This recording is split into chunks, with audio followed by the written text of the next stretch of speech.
कानपुर के पास हुए ट्रेन हादसे पर लोकसभा में रेल मंत्री सुरेश प्रभु ने दिया बयान। हादसे पर जताया खेद, फॉरेंसिक जांच कराने की भी कही बात। सुरेश प्रभु ने संसद में किया वादा, रेल हादसे के जिम्मेदार लोगों को दिलाई जाएगी कड़ी से कड़ी सजा। पुगरावा हादसे के बाद आज रात तक ट्रैक ठीक कर लिए जाने की उम्मीद। आज झांसी रूट के 8 पैसेंजर और 2 मेल ट्रेन हुई स्थगित। हादसे के शिकार इंदौर पटना एक्सप्रेस ट्रेन के ड्राइवर से आज तक ने बातचीत की। जलज ने जिम्मेदारी से झाड़ा पल्ला, कहा हादसे के बाद मैं खुद इंजन के नीचे गिर गया था। पोखरावा में हुए रेल हादसे के बाद पटना इंदौर एक्सप्रेस वे से आज भी निकाले गए कई शव। S1 बोगी से सुबह सुबह निकाली गई 9 लाशें। कानपुर के पास पुखराया में हुए रेल हादसे में मृतकों की तादाद 142 हुई। हादसे में 150 से ज्यादा लोग घायल। रेस्क्यू ऑपरेशन भी हुआ खत्म। यूपी पुलिस, सेना और NDRF के जवानों ने मिलकर राहत और बचाव के कार्य को दिया अंजाम। घायल यात्रियों को लेकर निकली 2 स्पेशल ट्रेनें। पटना वाराणसी बक्सर गई एक ट्रेन, एक स्पेशल ट्रेन पहुंची इंदौर। यात्रियों ने बयां किया अपना दर्द। रविवार सुबह इंदौर से पटना जा रही थी ट्रेन, हो गई दुर्घटनाग्रस्त। 14 डिब्बे पटरी से उतर गए थे। इंदौर पटना एक्सप्रेस के गार्ड ने कहा कि ड्राइवर ने इमरजेंसी ब्रेक लगाया, ट्रेन स्पीड में थी इसलिए हादसा हुआ। रेल यात्रियों ने कहा कि ट्रेन जब झांसी से चली थी तब डिब्बे कर रहे थे ज्यादा आवाज। शिकायत के बाद ट्रेन को 2 बार रोका और चलाया गया। रेलवे अधिकारियों ने पटरी के बीच दरारों की वजह से हादसे की आशंका जताई। ट्रैक फ्रैक्चर को पहले डिटेक्ट नहीं किया जा सका। हादसे की जांच शुरू। कमिश्नर रेलवे सेफ्टी हादसे के कारणों को तलाशने में जुटे।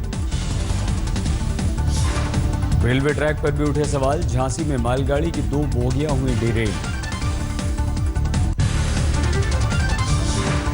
नोटबंदी पर आज संसद के दोनों सदनों में जमकर हंगामा। विपक्ष नोटबंदी पर चर्चा के साथ प्रधानमंत्री से सफाई की मांग कर रहा है।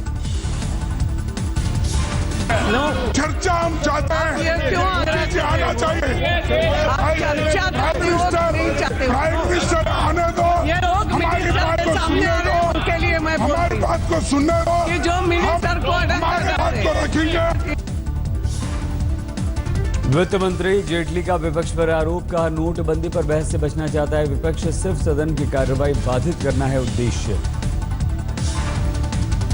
नोटबंदी के खिलाफ टीएमसी सांसदों ने संसद परिसर में जमकर की नारेबाजी। नोटबंदी पर विपक्ष ने संसद परिसर में की बैठक, सरकार को घेरने की बनाई रणनीति। टीएमसी नेता डेरेक ओब्रायन के अनुसार बुधवार को 200 सांसद देंगे धरना। एटीएम की लाइन में लगे लोग राहुल गांधी से मिलकर दिखे नाखुश, बोले समस्या सुनने चले आए, नहीं निकला कोई हल। ये लड़की की 3 दिन से चक्कर काट रहे, कोई फायदा नहीं है लगने से। बताई तो थी, कुछ बोले ही नहीं हो। सीधी सी बात है कि सर आम पब्लिक ही रह जाती है, बड़े लोग ही रह जाते हैं, देख के आके चले जाते हैं। रविवार की छुट्टी के बाद आज फिर से बैंक्स और एटीएम पर उमड़ी भीड़। दिल्ली में SBI हेडक्वार्टर के बाहर लंबी लाइन।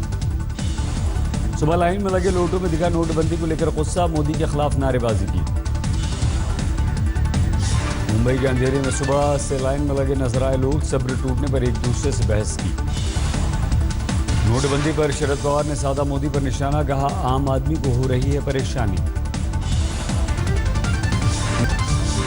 मायावती ने उठाया सवाल, नोटबंदी पर सिर्फ बाहर क्यों बोल रहे हैं पीएम, सदन में क्यों नहीं बोल रहे। दिल्ली के चांदनी चौक में एटीएम की लाइन में खड़े नजर आए अस्थमा के एक पीड़ित बुजुर्ग, बार इनहेलर का सहारा ले रहे थे। मैसूर में पुलिस ने 5 बैंक कर्मियों समेत 7 को गिरफ्तार किया। कमीशन लेकर अवैध तौर पर कर रहे थे पुराने नोटों की बदली। नोटबंदी में पुराने नोटों को खपाने का लोहरदगा में चल रहा है अलग ही धंधा। 1500 के अच्छे भले पुराने नोटों को फाड़ने के बाद 50 रुपए कम में बदल रहे हैं लोग। आगरा लखनऊ एक्सप्रेसवे का उद्घाटन करने पहुंचे मुख्यमंत्री अखिलेश यादव। 22 महीने में 13,200 करोड़ की लागत से तैयार हुआ है देश का सबसे बड़ा एक्सप्रेसवे। लंबे अरसे बाद समाजवादी कुनबे में सामने आई खुशनुमा तस्वीर। मुख्यमंत्री अखिलेश, रामगोपाल यादव, शिवपाल यादव, आजम खान हंसकर बात करते हुए दिखाई दिए।